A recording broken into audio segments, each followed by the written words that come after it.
माननीय सदस्य, माननीय नेता प्रतिपक्ष, इस विषय पर मैं बोलता हूं सर, रिजू जी खड़े हो जाते हैं, मैं बोलता हूं वो खड़े हो जाते हैं, इंटरप्ट करते हैं। आप उनको, मैंने यील्ड भी नहीं किया, आप उनको जगह दे रहे हैं। नो, संसदीय कार्य मंत्री आप ये फिर से आ गए।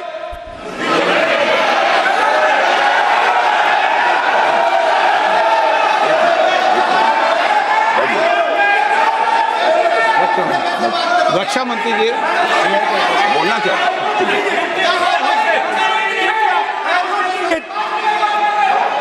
एक मिनट। देखो, सदन में एक अच्छी व्यवस्थाएं रही है,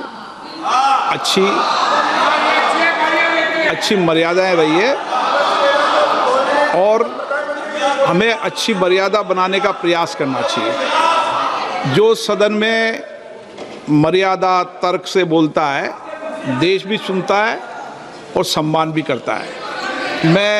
मेरी ये अपेक्षा रहती है कि सदन के अंदर शब्दों का चयन ऐसा हो जो संसदीय मर्यादाओं के अनुरूप हो और हमारी चर्चा उच्च कोटि की हो, ये मेरी अपेक्षा रहती है। अब मानो रक्षा मंत्री माननीय राजनाथ सिंह जी सदन के उपनेता हैं, कुछ मानो सर मैंने यील्ड नहीं किया। यील्ड नहीं, किसी यील्ड नहीं किया। अगर कुछ बोलना, नहीं, मैंने यील्ड नहीं किया, मेरा भाषण चल रहा है सर, मैंने यील्ड नहीं किया है। बोलिए आप। नहीं, एक मिनट सुनिए, एक मिनट। किसी इल्ड करने से नहीं, यूँ भी हमारी व्यवस्था रहती है कि कभी नहीं, मैंने किसी नो अलाउ, आपको भी अलाउ करते हैं, ऐसा नहीं करते, अलाउ नहीं करते, ठीक है, अलाउ नहीं करते, ऐसा नहीं। पर रक्षा मंत्री जी कुछ बोलना चाहते हैं, शायद बोला है, सदन में अच्छा माहौल के लिए बोलेंगे। अध्यक्ष महोदय, मैं बहुत ही विनम्रतापूर्वक अनुरोध करना चाहता हूं कि जिस असंसदीय शब्द का प्रयोग हमारे नेता प्रतिपक्ष ने किया है, उसे कार्रवाई से निकाल दिया जाए। अपना व्यवस्था से निकल जाता है। ओके, वो निकाल दिया जाए।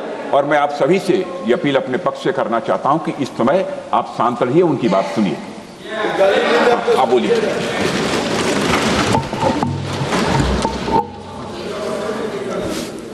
So, there are 3 categories of people. I'm not using the word. There is one category of people called student, विद्यार्थी, जो विद्या का अर्थ ढूंढता है. And then there are the 2 other categories which I will not name.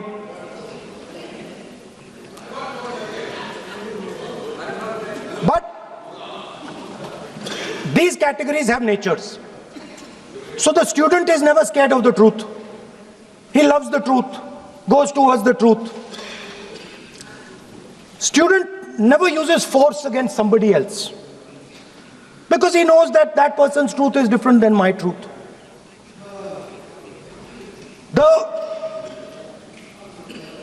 other category, they do not like the truth. They need an image. They need force. They need violence. Superficially, it looks that our students were upset because of exams. They were upset because of the education system. They were upset because they have to study hours and hours and hours, and then paper leaks. Some rich boy or girl pays 30-40 lakh rupees, gets the paper, gets the job, and जो middle class का गरीब student है, ईमानदार है, वो bypass हो जाता है. तो they are upset because of these things. And our system is terrible. It's terrible, it's cruel. Lakhs and lakhs of rupees are taken from the poorest people. Everything has been privatized. Paper leaks. In one exam something happens. In another exam something else happens. Some people are allowed re-exam, some people are not allowed